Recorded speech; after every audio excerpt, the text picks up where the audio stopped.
தேவனுக்கு விரோதமான காரியங்கள் நிர்மூலமாக்கப்பட்டிருக்கு. அல்லேலூயா. காரணம் என்ன?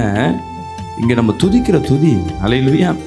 தேவன் இந்த இடத்தை தேர்ந்தெடுத்து வச்ச தமிழ்நாட்டை முன்னவே தேர்ந்தெடுத்துட்டாரு. 12 சீஷர்கள் எங்கேயோ இஸ்ரவேல்ல உலாவினவர்கள் கடல் கடந்து மலை கடந்து தமிழ்நாட்டுக்கு வந்து கேரளாவுக்கு போய் வந்து நின்று அங்கே ஒரு சர்ச்சை கட்டிட்டு இங்கே வந்து ஊழியம் செய்து இங்கே மரித்து போன 12 சீடரில் ஒரு சீடர், அவர் பேர் என்ன? தோமா. அல்லேலூயா. சும்மா நினச்சிங்களா? இயேசுவோடு இருந்து முகமுகமாய் பார்த்து அவர் தொட்டு பழகின, நம்மளாம் ஃபோட்டோவில் பார்த்துருப்போம், கேள்விப்பட்டிருப்போம், அவ்வளோதான். அவர் கூடயே இருந்தவர் இங்கே வந்திருக்கிறார். எவ்வளோ விசேஷம். அதனால தான் இங்கே இந்த உலகத்திலேயே பார்த்தீங்கன்னா இந்திய தேசம் எழுப்புதலின் தேசமாய் மாறிக்கொண்டிருக்கு. நிறைய கிறிஸ்தவர்கள் உருவாக்கிக்கொண்டே இருக்கிறாங்க. நிறைய போதகர்கள் எங்கள் தமிழ்நாட்டில் தான். அதுவும் வல்லமையான ஊழியக்காரர்கள் எங்கே இருக்காங்கன்னா இந்த தமிழ்நாட்டில் தான். காரணம் என்ன?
எடுத்து படிங்க. எரேமியா 1ஆம் அதிகாரம் 5ஆம் வசனத்தை நாம் வாசிக்க கேட்போம். நான் உங்களை தாயின் வயிற்றில் உருவாக்கும் முன்னே உன்னை அறிந்தேன். கர்ப்பத்திலிருந்து வெளிப்படும் முன்னே நீ கர்ப்பத்திலிருந்து வெளிப்படும் முன்னே நான் உன்னை பரிசுத்தம் பண்ணி உன்னை ஜாதிகளுக்கு தீர்க்கதரிசியாக கட்டளையிட்டேன். கட்டளையிட்டேன் என்று சொன்னார். அல்லேலூயா. தேவ வசனம் அழகாய் சொல்கிறது, உங்களை தாயின் வயிற்றில் இருக்கும் பொழுதே நான் தேர்ந்தெடுத்தேன். வராமேன்னு சொல்லுவேமே. நம்ம நினைப்போம் கர்த்தரை இப்போதான் நம்ம தேடி வந்திருக்கோம், இயேசுவை நான் இப்போதான் பிடிச்சிருக்கேன், எனக்கு இவங்க சொன்னதுனால தான் நான் உள்ளே வந்தேன். இல்லை, இன்னைக்கு உள்ளே வந்திருக்கீங்க, இல்லை கர்த்தரை தேடி வந்திருக்கீங்கன்னா தேவனி கருவில் இருக்கிறதுக்கு முன்பாகவே. அல்லேலூயா. விசுவாசிக்காமேன்னு சொல்லுவேமே. நேற்று நம்ம சபையில் இருக்க ஒரு சகோதரி கல்யாணம் ஆகி 3 ஆண்டு திருமணமாகி குழந்தை இல்லை. நேற்று தான் அந்த பிள்ளைக்கு வந்து டாக்டர் கன்ஃபர்மேஷன் கொடுத்தாரு. ஒரு ஆமேன்னு சொல்லுவேமே. நான் யார்ட்டையும் சொல்லாதம்மா, அவங்க அப்பா அம்மா தவிர கணவனை தவிர யாருக்கும் தெரியாது அந்த பிள்ளை கர்ப்பமாக இருக்குன்னு. ஏன்னா ஒரு 3 மாதம் ஆகட்டும், வயிறு பெருசாகட்டும். ஏன்னா இதுவரை 2 முறை கர்ப்பமாகி அந்த கர்ப்பம் கலைஞ்சி போச்சு. யார்கிட்டையும் சொல்லாத. கர்த்தர் உன் கர்ப்பத்தை விசேஷமாக என்ன பண்ணுவார்? பலப்படுத்துவார்னு. ஒவ்வொரு நாளும் காத்திருந்து இன்னைக்கு நேற்று சொல்லுது, பாஸ்டர் நேற்று அந்த மானிட்டரில் காட்டினாங்க, இதுதான் அந்த குழந்தைக்கு கால், இதுதான் கை, கண், இதுதான் உடம்பு அப்படின்னு ஒன்று போக எனக்கு சந்தோஷமாக இருக்குது பாஸ்டர். நான் அதே ஃபோட்டோ எடுத்து வச்சுருக்கேன், உங்களுக்கு அனுப்பலான்னு பார்த்தா அதுக்குள்ளே நீங்களே கால் பண்ணிட்டீங்க. அந்த உருவம் இப்போ தான் என்ன ஒரு 40 நாள் 1.5 மாதம் 2 மாதம் தான் ஆகுது அந்த பிள்ளைக்கு. அதுக்கு உருவங்கள் பார்க்க ஆரம்பிச்சாச்சு. நம்ம நினைப்போம் இப்போ தான் அதுக்கு ஒரு சின்ன கரு, அது அப்புறம் உருவப்படும்னு. ஆனால் தேவன் சொல்கிறார், தாயின் கருவில் இருக்கிறதுக்கு முன்பாகவே நான் உன்னை தேர்ந்தெடுத்திருக்கிறேன். அல்லேலூயா. விசுவாசிக்கிறாமேன்னு சொல்லுமே. இந்த உலகத்தில் அநேகர் நீ வேஸ்ட்டு, ஒன்றுத்துக்கு ஆகாத ஆள், நீ ஒரு மண்ணு. ஆனால் என் தேவன் சொல்லுகிறார், நீ என் பார்வைக்கு விசேஷமான ஆள். அல்லேலூயா. வசனம் சொல்லுது, நான் உன்னை தாயின் வயிற்றில் உருவாகும் முன்னே நான் உன்னை தேர்ந்தெடுத்திருக்கிறேன். அவர் சூஸ் பண்ணியிருக்கிறார். நீ என்னோட ஆளு சொல்லுங்க, நான் தேவனுடைய ஆளு சொல்லுங்க. அல்லேலூயா. நான் ஏசப்பா பிள்ளை சொல்லுங்க. நம்ம இயேசுன்னு ஒரு பிள்ளை. நம்ம இதுக்கு முன்னாக நான் இந்துவாவோ முஸ்லீமோ அப்படி இப்படின்னா இருந்திருக்கலாம். அல்லேலூயா. இன்னைக்கு யோசிச்சு பாருங்க, நம்ம தேவ பிள்ளைகள் இருக்கிற இடத்த ஆசீர்வாதமாக இருக்கிறான்றத நிறைய அடையாளம் உண்டு. இந்த இந்திய தேசம் முழுவதும் பிஜேபி வந்து நாங்கள் தான் பெருசு, நாங்கள் தான் எல்லாம் ஃபுல்லாக பண்ணியாச்சு, நாங்கள் பூஜை போட்டாச்சு, நாங்கள் மாந்திரிகம் பண்ணிச்சு. ஒவ்வொரு எலெக்ஷன்லேயும் பெரிய பெரிய காவு கொடுத்து நரபலி கொடுத்து, இதெல்லாம் நிறைய பேருக்கு தெரியாது. ஒவ்வொரு எம்எல்ஏக்கும் ஒரு நரபலி கொடுத்துருக்குறாங்க. சாரி, எம்பிக்கு. என்ன பண்ணாலும் தமிழ்நாட்டில் இன்னைக்கு என்னென்னா 39 தொகுதியும் என்ன வந்திருக்கு, டிஎம்கே ஜெயிச்சிருக்கு. டிஎம்கே பெரிய ஆள் நான் சொல்ல வரல. தேவனுக்கு விரோதமான காரியங்கள் நிர்மூலமாக்கப்பட்டிருக்கு. அல்லேலூயா. காரணம் என்ன? இங்கே நம்ம துதிக்கிற துதி. அல்லேலூயா. தேவன் இந்த இடத்தை தேர்ந்தெடுத்து வச்ச தமிழ்நாட்டை முன்னவே தேர்ந்தெடுத்துட்டார். 12 சீஷர்கள் எங்கேயோ இஸ்ரவேலில் உலாவினவர்கள் கடல் கடந்து மலை கடந்து தமிழ்நாட்டுக்கு வந்து கேரளாவுக்கு போய் வந்து நின்று அங்கே ஒரு சர்ச்சை கட்டிட்டு இங்கே வந்து ஊழியம் செய்து இங்கே மரித்து போன 12 சீடரில் ஒரு சீடர், அவர் பேர் என்ன? தோமா. அல்லேலூயா. சும்மா நினச்சிங்களா? இயேசுவோடு இருந்து முகமுகமாய் பார்த்து அவர் தொட்டு பழகின, நம்மளாம் ஃபோட்டோவில் பார்த்துருப்போம், கேள்விப்பட்டிருப்போம், அவ்வளோதான். அவர் கூடயே இருந்தவர் இங்கே வந்திருக்கிறார். எவ்வளோ விசேஷம். அதனால தான் இங்கே இந்த உலகத்திலேயே பார்த்தீங்கன்னா இந்திய தேசம் எழுப்புதலின் தேசமாய் மாறிக்கொண்டிருக்கு. நிறைய கிறிஸ்தவர்கள் உருவாகி கொண்டே இருக்கிறாங்க.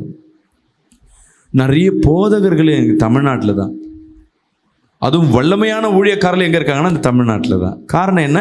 வந்தார், கேரளா பகுதியில் இருந்தார். கேரளாலேயே என்ன பண்ண முடியல, அசைக்க முடியல. கேரளாலேயே நல்ல தீர்க்கதரிசிகள்லாம் உண்டு, தெரியுங்களா? ப்ராஃபட், வார்த்தையை தெல்ல தெளிவாய் கொடுக்குற ஊழியக்காரர்கள் கேரளாவில் உண்டு. அதோடு வந்துன்னா இந்த பக்கம் அவர் திருநெல்வேலி, தூத்துக்குடி, இந்த மார்த்தாண்டு இந்த பக்கம் தான் அவர் அதிகமாக ஊழியம் பண்ணார். யார்? தோமா. இந்த இடத்துல தான் அதிக கிறிஸ்தவர்கள் இருக்காங்க. அதோடு விட்டு எங்கே வந்து உயிர் விட்டார்? சென்னைக்கு வந்ததுனால நம்ம நகரம் தலைநகரமாய் மாறினது. ஒரு ஆமென் சொல்லுவேமே. அல்லேலூயா. எதனால் வச்சாங்கன்னு தெரியாது. இங்கே வந்து அவரை பிடிச்சி சாவடிச்சு போட்டாங்க. அவர் இடம், கை வச்ச இடம், தண்ணி குடிச்ச இடம்லாம் இன்னும் அந்த சின்னமலை, சென்ட் தாமஸ் மவுண்ட், அப்புறம் மயிலாப்பூர், இங்கெல்லாம் அவருடைய சுவடுகள் காணப்பட்டிருக்கு. அந்த பகுதியில் இருக்கிறவங்க எல்லாம் இன்னைக்கு தேவ ஊழியமாய் தேவனை ஆராதிக்கிற ஒரு இடமாய் மாறி இருக்கு. ஒரு ஆமென் சொல்லுவேன். அல்லேலூயா. என்ன நடந்தாலும் சரி தேவனுக்கு விரோதமாக எழும்ப முடியாது. ஏன்னா தேவன், நீங்கள் யார் யார் சென்னையில் தமிழ்நாட்டில் பிறக்கிறீங்களோ தேவன் உங்களை முன்குறித்தவராக இருக்கிற விசேஷிக்கிறோம். ஆமென் சொல்லுவேன். அல்லேலூயா. இங்கே இருக்கிறவங்க தான் அநேக மிஷினரியாக இப்போ என்ன பண்ணுறாங்க, கொஞ்சம் யோசிச்சு பாருங்களேன். தமிழ்நாட்டிலேருந்து தான் இந்தியா முழுவதும் மிஷினரியாக போய் ஊழியம் செய்கிறாங்க. ஏன்னா பீகார்லேருந்து வந்து இங்கே யாரும் ஊழியம் செஞ்சு பார்த்துருக்கீங்களா? நான் டெல்லியிலேருந்து வந்து, மும்பையிலேருந்து வந்து இங்கே வந்து ஊழியம் செஞ்சு யாரும் பார்த்துருக்கீங்களா? அப்போ எது விசேஷமானது? அப்போ தேவன் ஏற்கனவே முன்குறித்திருக்கிறார் தமிழ்நாடு. இப்போ நான் உங்களை கேட்குறேன், தேவன் ஏற்கனவே உங்கள் குடும்பங்களில் உன்னை முன்குறித்து வைத்திருக்கிறார். ராமேன் சொல்லுவோமே, இப்படி இந்த வாழ்க்கையை. ஆனால் நம்ம நினச்சிருப்போம் அந்த வாழ்க்கையை பார்க்கும்போது இவங்க வாழ்க்கை இவ்வளோதான். ஆனால் கர்த்தர் தாயின் கருவில் இருக்கும் பொழுதே ஒரு மனிதனை தேர்ந்தெடுக்கிறாருன்னு வளர்ந்த பிறகு தான் தெரியுது. அல்லேலூயா. என் குடும்பத்தில் முதலாவது ரட்சிக்கப்பட்ட ஆள் நான் ஒரு ஆள். எனக்கு அப்புறமேட்டு எங்கள் அம்மா ரட்சிக்கப்பட்டாங்க. என் மூலமாக எங்கள் அண்ணன் ரட்சிக்கப்பட்டான். அந்த அண்ணன் மூலமாக ஒரு 3 அண்ணன் ரட்சிக்கப்பட்டா. மொத்தம் என் குடும்பம் ரட்சிக்கப்பட்டது நிமித்தமாக இன்றைக்கி எங்கள் சங்கதிகளில் நான் ஒரு ஊழியக்காரனாக கர்த்தரை வெளிப்படுத்தி வச்சிருக்கிறேன். அல்லேலூயா. ஆனால் இதுக்கு முன்பாக எங்கள் அப்பாவோ தாத்தாவோ யாரும் என்ன கிடையாது, கர்த்தருக்கும் பிரியமானவர்கள் கிடையாது. எல்லாம் குடியும் கொடுத்தனமாக இருந்தவங்க. எப்படி இருந்த வாழ்க்கையில் கர்த்தர் பாருங்க ஒரு ஊழியக்காரை தேர்ந்தெடுத்திருக்கிறார். வேலைக்கு போகிறேன், உழைக்கிறேன், வீடு வாங்குறேன், இதெல்லாம் வந்து என்ன பண்ணாலும் தேவன் சொல்லியிருப்பார். அவர் திட்டம் ஒன்று எழுதி வச்சிருப்பார். ஸ்கிரிப்ட்னு சொல்லுவாங்க. ஒரு கதை, சினிமா கதையில் கதா ஆசிரியர் என்ன எழுதி வைக்கிறாரோ முடிவு அதான் வரும். அல்லேலூயா. முதல்ல வில்லன் என்ன பண்ணுவார்? பயங்கரமாக காட்டுவான். வில்லனை காட்டும் போது எப்படி காட்டுவாங்க சொல்லுங்களேன்? பல பேரை கழுத்தை மெரிக்கிற மாதிரி, பல பேர் கழுத்தை இருக்கிற மாதிரி பார்ப்பாங்க. ஹீரோ வந்து அப்பாவி போல காட்டுவாங்க. ஹீரோவுக்கும் அவருக்கும் சண்டை வரும். முதல் ஹாஃப்லலாம் ஹீரோ தோத்து போவார்.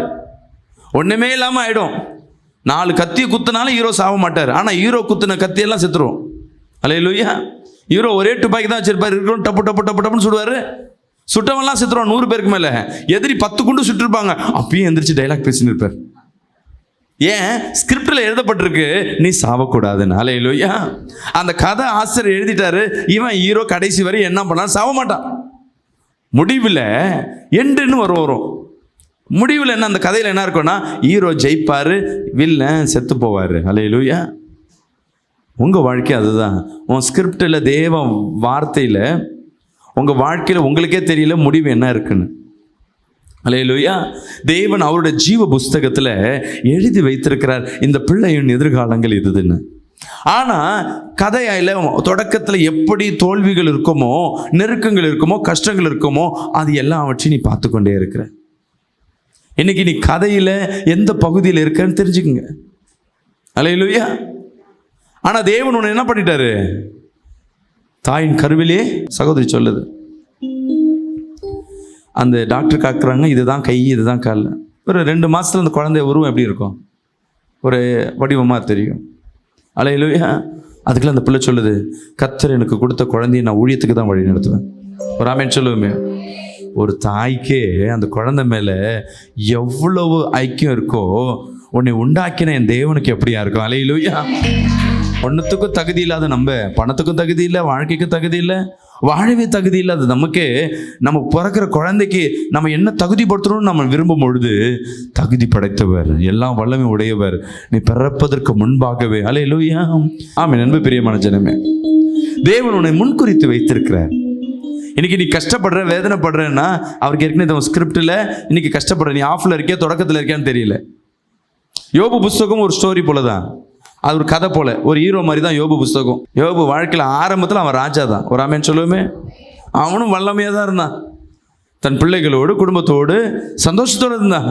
இது முதல் கடையை காட்டுவாங்க பார்த்தீங்களா, ஹீரோ இன்ட்ரடக்ஷன். அவன் உத்தமனும் சன்மார்கனும், அப்படி ஒரு இன்ட்ரடக்ஷன். கேமரா எடுத்துன்னு போயிட்டு அப்படியே அந்த யோபு புஸ்தகத்தில் முதல் பார்த்தீங்கன்னாவே, யோபு புஸ்தகத்தில் எழுதினவன் அப்படியே அவரை பற்றி வரைப்பான். யாராவது படிங்களா? யோபு புஸ்தகம் 1ஆம் அதிகாரத்தை படிங்களா டக்குன்னு. ஒரு பேர் தொடக்கம் வரும் பொழுது ஊத்ஸ் தேசத்திலே அந்த ஊரை காட்டுறாங்க. இன்ட்ரோடக்ஷன் ஸ்கிரீன் ஓப்பன் ஆகுது. யோபு என்னும் பேர் கொண்ட ஒரு மனுஷன் இருந்தான். அப்போ அந்த யோபு எப்படி காட்டியிருப்பாங்க? அப்படியே சடனாக திரும்புற மாதிரி காட்டியிருப்பாங்க. அப்புறம் அந்த மனுஷன் உத்தமனும் சன்மார்க்கனும். அப்போ அங்க இருக்க ஊர்ல இருக்கவங்களாம் பேசியிருப்பாங்க, ஐயா இவர் பெரியவருங்க, இவர் உத்தமருங்க, 4 பேர் விழுற மாதிரி காட்டியிருப்பாங்க. அடுத்தது தேவனுக்கு பயந்து. ஆமென். அப்புறம் என்ன பண்ணிருப்பாங்க? ஒரு கோயில்ல போய் ஜெபம் பண்ற மாதிரி காட்டியிருப்பாங்க. படிமா பொல்லாப்புக்கு விலகிறவனுமாய் இருந்தான். அப்போ என்ன பண்ணுவாங்க? பிரச்சனைகள்லாம் வந்தா ஒதுங்கி போற மாதிரி. அவர் இதெல்லாம் எனக்கு தேவையில்லை. ஒரு தவறு, சிகரெட்டு, தண்ணி இனி வரும் போதெல்லாம் அதெல்லாம் என்ன பண்ணுவாரு? அடிச்சு போடுறவராக இருப்பாரு. அங்க சட்டி வச்சுட்டு கள்ளசாராயம் காசுவாங்க, அதை போய் இவர் என்ன பண்ணுவாரு? உடைப்பாரு. பொல்லாப்புக்கு ஒருத்தன் வந்து லஞ்சம் கொடுப்பான், நீ இந்த மாதிரி செய். அப்போ சொல்லுவார், நான் தேவனுக்கு பயந்தவன், இந்த தவறுலாம் செய்ய மாட்டேன். எப்படி பாருங்க, ஒரே லைன்ல. இப்போ அதுக்கப்புறம் பார்த்தீங்கன்னா பிசாசு வந்து சொல்ல, அவனை புது சாட்சி, வில்லன், என் ஊர்ல நான் தான் வெயிட்டு. வில்லனை காட்டுவான். வில்லன் வந்து பயங்கரமா 4 பேரை சாவடிக்கிற மாதிரி, 4 பேர் குடும்பத்தை கெடுக்கிற மாதிரி காட்டுவாங்க பிசாசு. என்ன ஒன்று, சினிமாவில் பிசாசு ஆளாக காட்டுவாங்க, இங்கே சாத்தான் போடப்பட்டிருக்கு, அவ்வளோதான். சாத்தான் சொல்லுவான், இந்த ஆள் என்ன நம்ம கைட்ட வளைய மாட்டானே, இவன் மட்டும் என்ன பண்ணுறான், நம்ம வழியில் வரமாட்டேன், இவன் எப்படியாவது என் வழியில் என்ன பண்ணணும், போடணும். அதுக்கு ஒரு சூழ்ச்சியை செய்வான். ஹீரோவுக்கு சொத்தை கெடுப்பான், அவன் குடும்பத்தை கெடுப்பான், இல்லை லவ்வரை பிடிப்பான், ஏதோ ஒன்று நடப்பான். அதே மாதிரி தான் யோபுன் வாழ்க்கை. வில்லன் ஆரம்பத்தில் ஜெயிக்கிறது போல தான் இருக்கும். அல்லேலூயா. ஏன்னா ஏசப்பா எழுதின கதையில் அப்படி தானே இருக்கு. வில்லன் ஜெயிச்சுனே இருப்பான், எல்லாத்தையும் இழந்துட்டாரு, சொத்துக்கத்தெல்லாம் போயிடுச்சு. முதல் ஒரு பெரிய பிஸ்னஸ் காட்டுவாங்க, பிஸ்னஸ் எல்லாம் அழிஞ்சு போய், சொத்தெல்லாம் அழிஞ்சு போய், ஒரு செய்தி வருது, புயல் வந்துச்சு, வெள்ளம் வந்தது, எல்லாம் அடிச்சாச்சு, எதிரிகள் வந்து உன் குடோனை எல்லாம் உடச்சி போயிட்டாங்க, ஒன்றும் இல்லை, 0 பேலன்ஸ். அப்படியே தலையில் வச்சுட்டு அப்படியே ஹீரோ வந்து உட்காந்துருப்பார், எல்லாம் பிடிச்சுன்னு. கொஞ்ச நாள் பார்த்தீங்கன்னா அவன் பிள்ளையெல்லாம் கடத்தின்னு போயிட்டு கொள்ளையடிச்சிருவாங்க, உன் பிள்ளையெல்லாம் இறந்து போயிட்டாங்க. இந்த கவலையில் அவருக்கு வியாதி வந்து அப்படியே உட்காந்துருப்பார். இதெல்லாம் ஸ்கிரிப்ட். 42 அதிகாரமும் இதை தான் சொல்லிக்கொண்டே இருக்கும், வெறும் துன்பம் துன்பம் துன்பம் துன்பம்.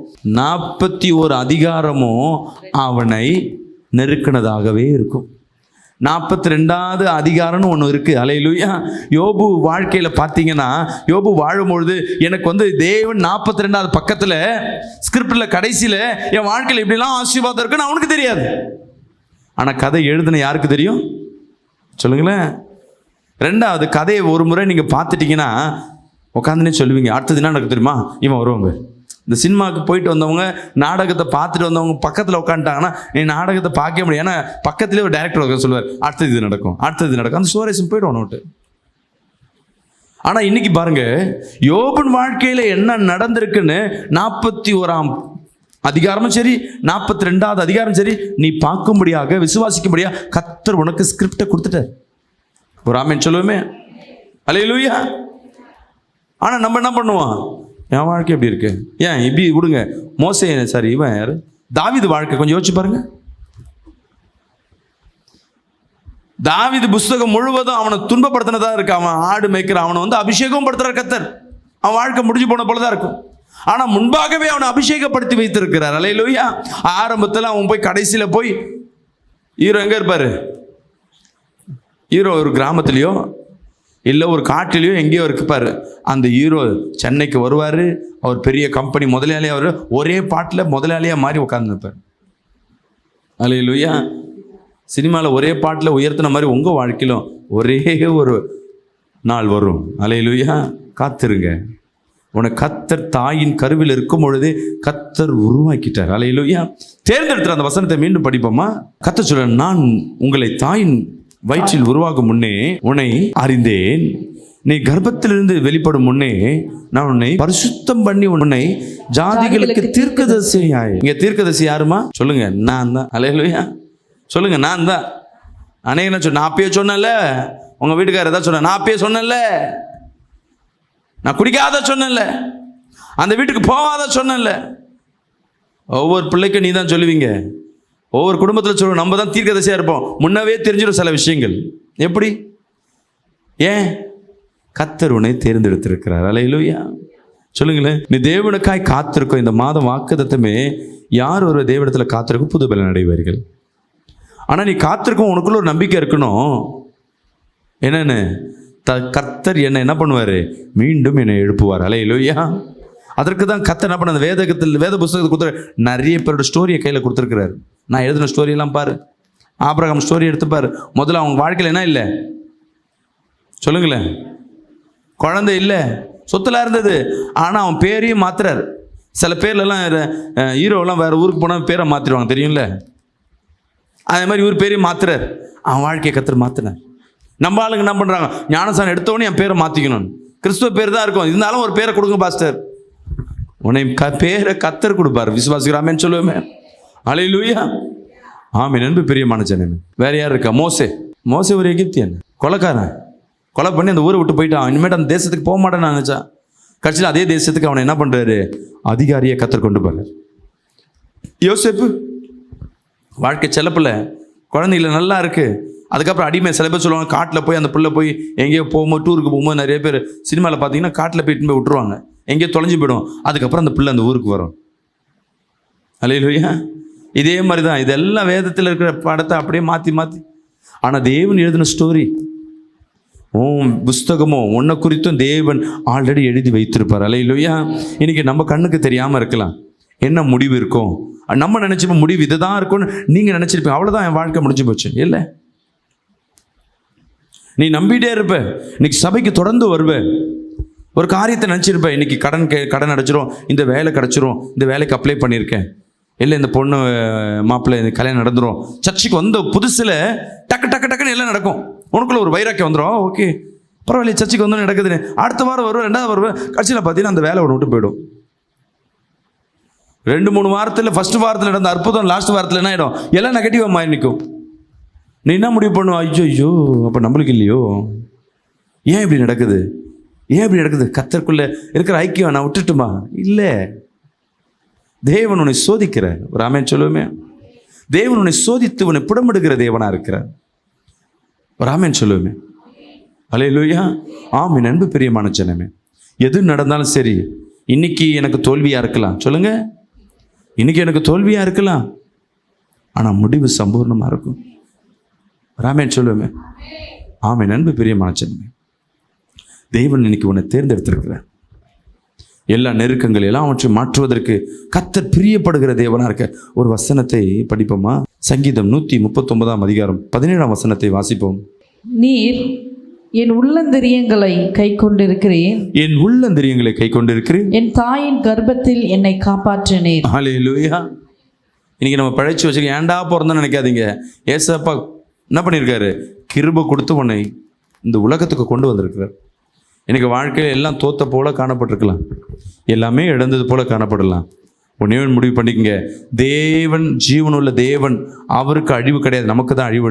அவர் ஜீவனுள்ள தேவன், ஜீவனோடு இருக்கிறார்னா உன் வாழ்க்கையின் சூழ்நிலைகளை என் தேவனால் மாற்ற முடியும். ஆமென் சொல்லுவோமே. அல்லேலூயா. இன்னைக்கு உங்களுக்குள்ள ஒரு விசுவாசம் வரணும். என்னை தாயின் கருவில் இருக்கும்போது என்னை தேர்ந்தெடுத்துறார். நான் இப்போ தான் வந்தேன், நான் வந்து ரட்சிக்கப்பட்டு 1 வருஷம் ஆகுது, 6 மாதம் ஆகுது, 20 வருஷம் இல்லை. நீ தாயின் கருவில் இருக்கும் பொழுது உன்னை அவர் சூஸ் பண்ணிட்டார். நான்லாம் எனக்கு கர்த்தருக்குள்ளே வருவேன்னு எனக்கே தெரியாது. ரட்சிக்கப்பட்ட பிறகும் எனக்கு நான் ஊழியக்காரலாம் ஆகணும்னு எனக்கு வாய்ப்பே இல்லை. ஏன்னா ரட்சிக்கப்பட்டவனு அப்படியே கர்த்தருக்குள்ளே ஐக்கியமாகவும் இல்லை. சபைக்கு லேட்டாக தான் போவேன், சபைக்கு சம்டைம் போக மாட்டேன், ஞாயிற்றுக்கிழமை வீட்டில் இருந்திருக்கேன் நிறைய நாட்கள், ஜெபம் பண்ண மாட்டேன். ஆனாலும் கர்த்தர் அவர் நம் மீது வைத்திருக்க திட்டத்தை அவர் கடைசியில் நிறைவேற்றி வைத்திருக்கார். அல்லேலூயா. நான் அப்போவே வைராக்கியமாக இருந்தது தான் உங்களுக்கு சீக்கிரத்தில் என்ன பண்ணியிருப்பேன். ஒரு 35 வயசில் தான் ஊழியத்துக்குள்ளே வந்தேன். இல்லைன்னா நான் என்ன பண்ணியிருக்கலாம், 25 வயசுலேயே ரட்சிக்கப்பட்ட பூவே என்ன பண்ணிருக்கலாம், ஊழியத்தில் வந்திருக்கலாம். நான் தாமதிச்சனால எனக்காக எழுதப்பட்ட அந்த கதையில் என்ன பண்ணிருக்கோம், அவர் எழுதப்பட்ட புஸ்தகத்தில் கொஞ்சம் தாமதமாக இருக்கு. ஆனால் முடிவு யார் சொல்கிற முடிவாக தான் இருக்கும். அல்லேலூயா. விசுவாசிக்கலாமேன்னு சொல்லுவோமே. முடிவு யாரோட முடிவாக தான் இருக்கும்? உன் வாழ்க்கையை நிர்ணயித்தவர். விசுவாசிக்கலாமேன்னு சொல்லுங்களேன். கரங்களை வைத்து சொல்லு, ஏசப்பா என் வாழ்க்கையை குறித்து நீர் ஒரு முடிவை வைத்திருக்கிறீரப்பா, அந்த முடிவுக்கு நான் ஒப்பு கொடுக்குறேன், நான் எதிர்பார்க்குறேன். சொல்லுங்கள். நிச்சயமாகவே இந்த உலகத்தை நான் ஆளுகை செய்வேன், இந்த உலகத்தை நான் பெற்றுக்கொள்வேன். அல்லேலூயா. சோர்ந்து போகாதீங்க. இன்னைக்கு இருக்கிற சூழ்நிலை வைத்து எதிர்காலத்தை திட்டமிடாமல் இருக்காதீங்க. நான் அடிக்கடி சொல்லுவேன், திட்டமிடுங்க. தேவனுக்கு திட்டமிடுகிற குடும்பத்தை ரொம்ப பிடிக்கும். இன்னைக்கு ஒன்றுமே இல்லைன்ட்டு எதிர்காலத்தின் திட்டத்தை என்ன பண்ணாதீங்க, விட்டு விடாதீங்க. ஐயோ இந்த வாட்டி ஃபெயில் ஆகிட்டேன், இனிமேல் படிக்க மாட்டேன். இல்லை, நீ எதிர்காலத்தில் ஃபெயில் ஆனாலும் பரவாயில்ல, நான் அடுத்தது படிக்கிறதுக்கு என்ன பண்ணுறேன், என்கிட்ட வருமானம் என்ன பண்ணலாம், நான் எப்படி இருந்தேன். இல்லை, யார் ஒருவர் இல்லாத சூழ்நிலையிலும் ஒரு படி அடுத்த படிக்க காலை தூக்கி வைக்கிறீங்களோ, என்கிட்ட ஒன்றுமே இல்லை, இருந்தாலும் முயற்சி பண்ணுறவங்களுக்கு கர்த்தர் கூட துணையாக இருப்பார். அல்லேலூயா. நீ கர்த்தர் கூட இருக்கிறாருன்னு தெரிஞ்சும் ஒரு ஸ்டெப்பு கூட நீ எடுத்து வைக்கலைன்னா, அவன் தோல்வியை கண்டும் பிசாசு கொடுத்த எதிர்ப்பை கொண்டு நீ ஒரு ஸ்டெப்பு கூட எடுத்து வைக்கலைன்னா தேவன் பார்ப்பார். உன் ஸ்டோரியில் கொஞ்ச நாள் என்ன பண்ணோம், நான் திருத்தி எழுதணும்னு நான் வெயிட் பண்ணி கொண்டே இருப்பார். எனக்கு ஒரு ஒப்பு கொடுங்க, என்னை கர்த்தர் தேர்ந்தெடுத்திருக்கிறார், உன்னை அபிஷேகம் பண்ணியிருக்கிறார். தாவீதை அபிஷேகம் பண்ணிட்டார், மோசேயை அபிஷேகம் பண்ணார். இன்னைக்கு கர்த்தர் இங்கே வந்திருக்க ஒவ்வொருத்தர் மத்தியில் அபிஷேகம் பண்ணியிருக்கார். இன்னைக்கு நடக்கிற தோல்வியை வைத்து, இன்னைக்கு வாழ்க்கை நடக்கிற பிரச்சனையை வைத்து தேவன் உனக்கும் உன் பிள்ளைக்கும் வச்சிருக்கிற திட்டத்தை மறந்துடாதீங்க. அல்லேலூயா. சைதாப்பேட்டில் ஒரு சர்ச், ஒரு விசுவாசி வராங்கம்மா. அவங்க கடன் எவ்வளோ பார்த்தீங்கன்னா 15 லட்ச ரூபா கடன், வருமானமே கிடையாது, நல்லா வாழ்ந்த குடும்பம். வாடகை கட்ட முடியாமே 1 வருஷத்துலேயே 3 வீட்டை காலி பண்ணாங்க. காலி பண்ண வச்சுட்டாங்க ஹவுஸ் ஓனர். அழுவாங்க. நான் சொல்கிறேன், கணவர் பார்த்தீங்கன்னா அவர் வந்து ஒரு நல்லா டி நகரில் கடை வச்சுட்டு நல்லா மேன்மையாக இருந்தவர். அவரால் திருப்பி வேலை செய்ய முடியல, தொழிலும் மாற்ற முடியல, அவருக்கு மாற்ற தெரியல. அவருக்கு அந்த ஏரியாவில் ஒரு சொந்த இடமும் உண்டு, அந்த இடம் ஃபுல்லாக பேங்க்கில் இருக்குது. எப்படியும் நவர முடியாமல் கௌரவம்னு ஒன்று இருக்குது, விட்டு வெளியே வர முடியல, பிரச்சனையில் இருக்காங்க, கஷ்டப்படுறாங்க. 3 வருஷம் 4 வருஷம். நான் அப்போ சொல்கிறேன், அம்மா அழுவாங்க, பாஸ்டர் நான் என்ன தான் பண்ணுறது பாஸ்டர், இவரை நம்பிய வாழ்க்கைம்மா, நீ இவரை பார்க்காத, நீ உன் கண்ணெல்லாம் இயேசு, நீ என்ன பண்ணியிருக்க, உங்கள் வீட்டுக்கார்ட்டேருந்து வரும்னு உங்கள் வீட்டுக்காரையே பார்த்துன்னு இருக்க. ஆனால் வீட்டுக்காரரு என்னவா மாட்டாரு, உனக்கு அவர் விரோதி மாதிரியே தெரியுது. அவரால் ஏல, அவர் கொடுக்க முடியாமல் இல்லை, அவருக்கு முடியல. அப்போ என்னதான் வாழ்க்கை, நீ கர்த்தரை பாரு. கர்த்தர் உனக்கு எங்கே இருந்தாவது உனக்கு என்ன பண்ணுவார், ஆசீர்வாதங்களே உண்டு பண்ணுவார்.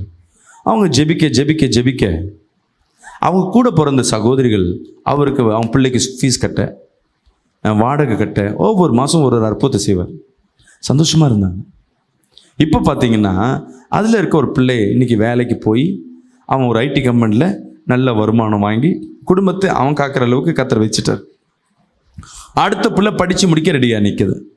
அப்போது கர்த்தருடைய ஸ்கிரிப்டில் உன் கணவன் தான் உன்னை காப்பாற்றுவார்னு இல்லை. அல்லேலூயா.